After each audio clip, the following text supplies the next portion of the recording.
nessa manhã as negociações chegaram a ser interrompidas. A Bolsa de Londres fechou com uma queda de mais de 7,5% e a de Nova York também está caindo 7,5% nesse momento. O principal motivo desse nervosismo tem relação com a produção de petróleo no Oriente Médio.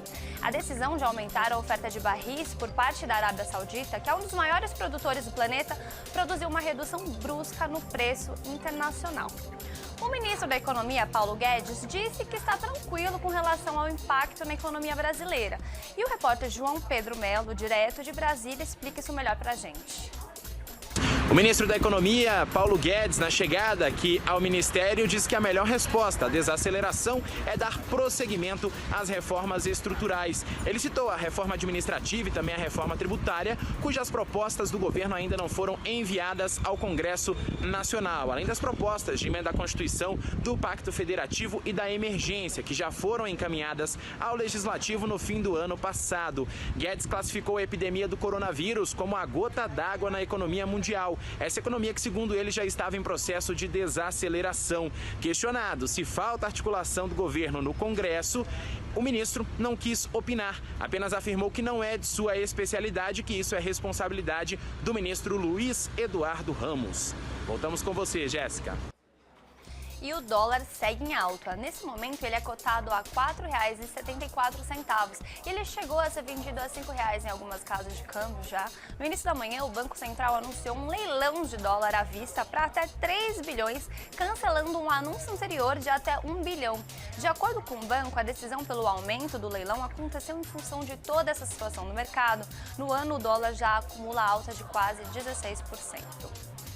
E mais uma pessoa morreu vítima de intoxicação por dietilenglicol, segundo a Polícia Civil de Minas Gerais. A polícia investiga se existe relação com o consumo das cervejas Baker. Essa já é a 7ª vítima por intoxicação e trata-se de Ronaldo Santos, de 49 anos, que estava internado em Belo Horizonte. O corpo dele foi encaminhado para o Instituto Médico Legal, onde agora vai passar por autópsia. Já chega a 38 números de casos de contaminação por essa substância tóxica que são investigados pela polícia. E a fábrica da Baker permanece interditada pelo Ministério da Agricultura. Ainda hoje, a Justiça confirmou que reduziu de 100 para 5 milhões o valor de bloqueio de bens da cervejaria. O recurso deve ser usado para recuperar danos causados pela intoxicação. E o Dia Internacional das Mulheres, que foi comemorado ontem, foi marcado por protestos no mundo todo. A gente chegou a mostrar aqui um apanhado das manifestações no Informei da Manhã. Mas olha só, não foram só as mulheres adultas que foram aos protestos. Esses pequenos aí que estão aparecendo na tela, aqui em São Paulo também estiveram por aqui. A gente encontrou diversas crianças e a gente aproveitou para perguntar para elas o que elas querem para o futuro das mulheres no Brasil. É uma resposta melhor que a outra, gente. Se liga nesse vídeo que está disponível no nosso canal do YouTube, Band Jornalismo, dá uma conferida. Compartilha com a galera que tá uma fofura. E por falar no nosso canal do YouTube, eu sigo lá com as notícias e o hashtag Informei fica por aqui na tela da Band. Eu volto com você, Kátia. Beijo! Para você que segue comigo aqui no canal do YouTube, a gente volta a falar da semana de tragédia na Baixada Santista. Os bombeiros trabalham dia e noite nas buscas pelas vítimas. Até agora, a Defesa Civil contabiliza 42 pessoas mortas e 36 continuam desaparecidas, todas no Guarujá. O repórter Lucas Martins acompanha o trabalho de resgate por lá e traz os detalhes pra gente. Oi, Lucas! O trabalho do Corpo de Bombeiros segue firme aqui no Guarujá, pelo menos 2 pontos ainda tem buscas. Aqui no Morro do Macaco, molhado, o cabo Batalha permanece desaparecido. Os militares continuam agora com auxílio de retroescavadeiras e escavadeiras para tentar localizar o bombeiro que trabalhava no resgate de pessoas e acabou também soterrado. No Morro Barreira João Guarda também muitos desaparecidos, parentes continuam ao redor do morro aguardando por notícias na esperança de que os corpos dessas pessoas sejam encontrados. A expectativa é que as buscas ainda sigam por pelo menos mais uma semana. Obrigada, Lucas. A gente segue acompanhando todo o trabalho do Corpo de Bombeiros. E os casos de coronavírus confirmados no Brasil já chegam a 25 e são presentes em 7 estados. Devido ao medo da contaminação, muitas pessoas estão evitando viajar para destinos como China e Itália. E a repórter Sônia Blota está em São Paulo, no maior aeroporto da América do Sul, e conta pra gente como é que tá a situação por lá. Oi, Sônia.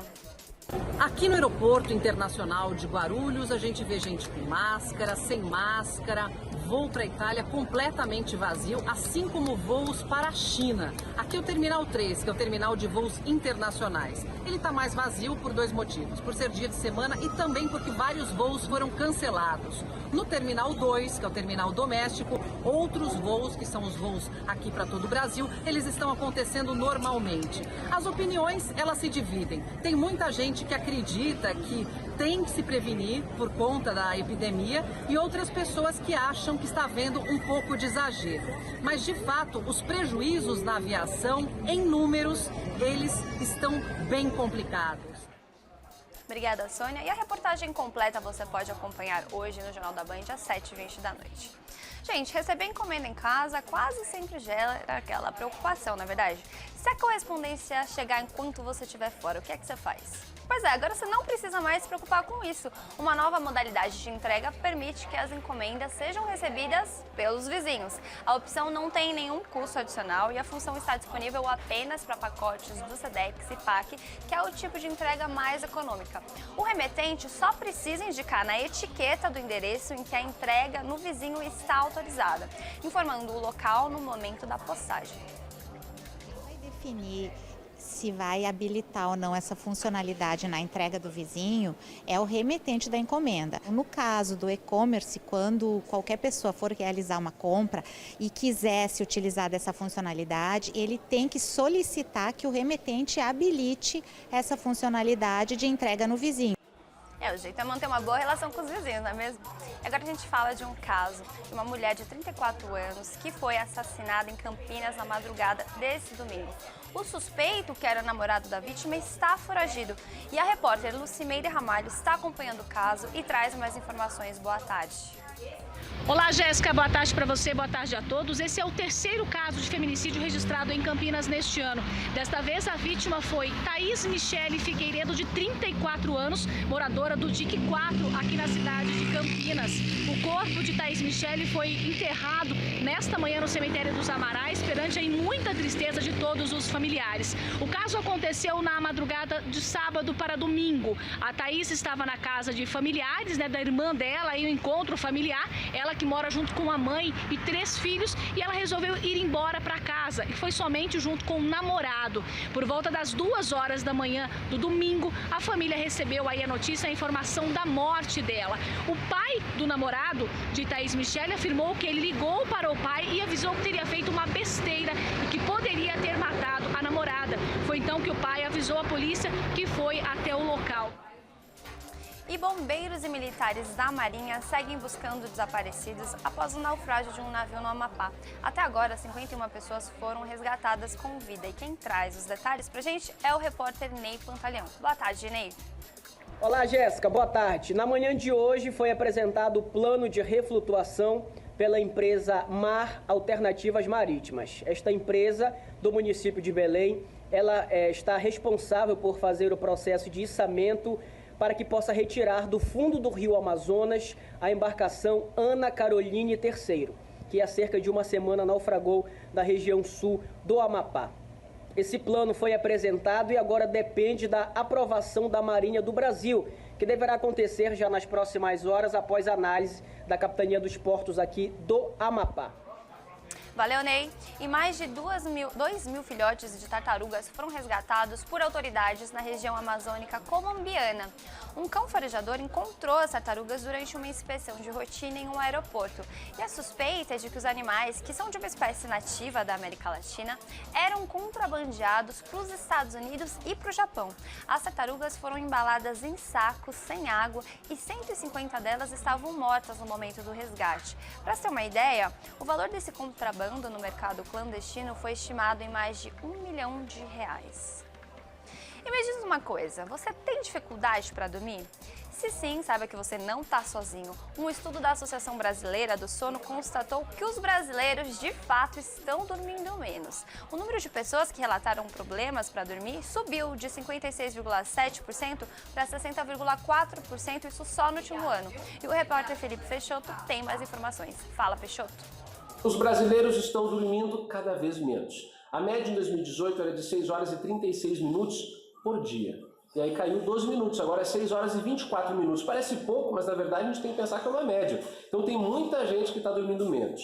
Claro que a média ideal seria em torno de 8 horas, segundo os médicos, mas cada um tem o seu tempo. Tem que analisar se você está se recuperando bem, se a sua memória está boa, se você não está se sentindo cansado. E se tiver algum problema, ou algum parceiro que possa dizer que você está roncando, às vezes tem apneia do sono, pausa respiratória, é bom investigar. Eu estou aqui em uma clínica que faz esse tipo de investigação. E é importante, porque é um sinal de cuidado com a saúde. Às vezes a gente faz exercício, cuida da alimentação, mas esquece do sono, que é tão importante quanto. Se você quiser saber mais sobre isso também, essa reportagem vai estar ao ar às 7h20 da noite no Jornal da Band. E o hashtag Informei fica por aqui, mas não esquece que a gente está por aqui todos os dias, de segunda a sexta-feira, 2 vezes por dia no nosso canal do YouTube. A primeira edição às 5 para as 11 e a segunda edição às 3 e 5 da tarde. Te vejo por aí, obrigada pela companhia, tchau, tchau.